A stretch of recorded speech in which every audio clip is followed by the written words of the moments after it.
নৌকা বাণিজ্য একদিক দিয়ে মানুষ বন্যায় ক্ষতিগ্রস্ত হচ্ছে, অন্যদিকে কেউ কেউ নৌকা বিক্রি করছে নোয়াখালীতে এক একটা নৌকা 10,000, 12,000, 15,000 করে। তারই ধারাবাহিকতায় আমাদেরকে একটা নতুন প্রযুক্তি নিয়ে আসছেন আমাদের ইঞ্জিনিয়ার মোহাম্মদ দিদারুল ইসলাম রুবেল ভাই। ইতালি প্রবাসী দিদারুল ইসলাম রুবেল ভাই থেকে আমরা জানবো উনি কিভাবে একটা নিজের হাতে একটা নৌকা তৈরি করে ফেলেছেন। আমরা এখন আপনাদেরকে রুবেল ভাই আমরা শুনছি এই নৌকাটা নাকি আপনি নিজের হাতে বানাইছেন, এটা কি সত্য নাকি এই কথাটা? হ্যাঁ, এই কথা সত্য। এই নৌকাটা আমি নিজে বানাইছি।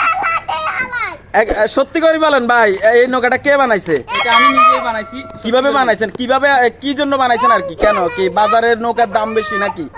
বাজারের নৌকার দাম অনেক বেশি, ওইটার জন্য প্লাস আমার বেবিরা এটা নৌকা তোলার জন্য অনেক শখ, তাই আমি এটা নিজে বানাইছি। প্রথমে আপনি কিভাবে বানাইছেন যদি একটু বলতেন আর কি? প্রথমে আমি বানাইছি, এটা আমাদের কিছু কাঠ ছিল ছাদে, ওইখান থেকে আমি চিন্তা করছি যেহেতু কাঠ আছে তাই আমি বসি ওইটা নিজে বানাইছি। আচ্ছা, একটা নৌকাতে তো আমরা দেখি যে দুইটা পাল্লা হয় আর কি। প্রথমে কি আপনি নিচের অংশ ইয়ে করছেন নাকি প্রথমে প্রেম বানাইছেন আর কি, পরে নিচেরটা আপনি জোড়া দিচ্ছেন আর কি? প্রথমে আমি এরকম দুইটা কাট নিছি, এরপরে এরকম দুইটা একসাথে জয়েন করছি। জয়েন করার পর মাঝখানে একটা খুঁটি দিয়ে এটাকে দুই দিক থেকে সরাই ফেলছি।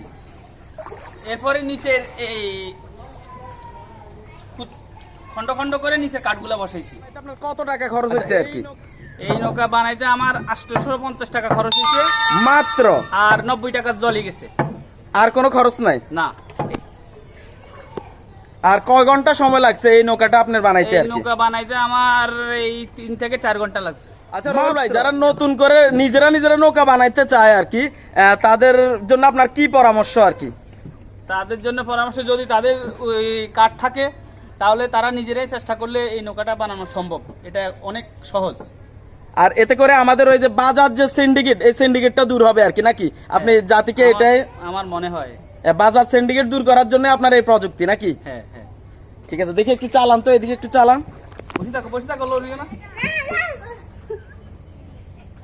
লড়িস না, ঢুকি দিবি। হ্যাঁ,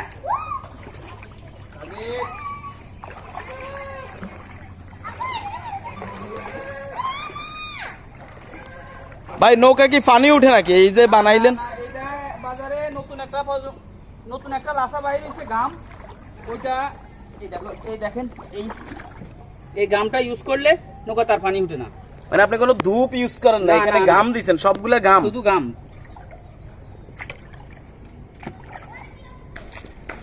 আর ইহা তোমার কাছে ভালো লাগে? তোমার কাছে কেমন লাগতেছে সাদি? ভালো লাগে ভালো লাগতেছে না আনিশা?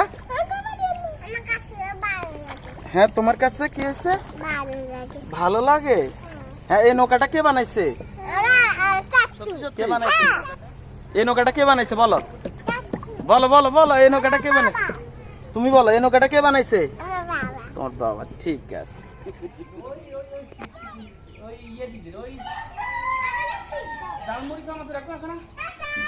টাটা দাও, টাটা দাও এদিকে।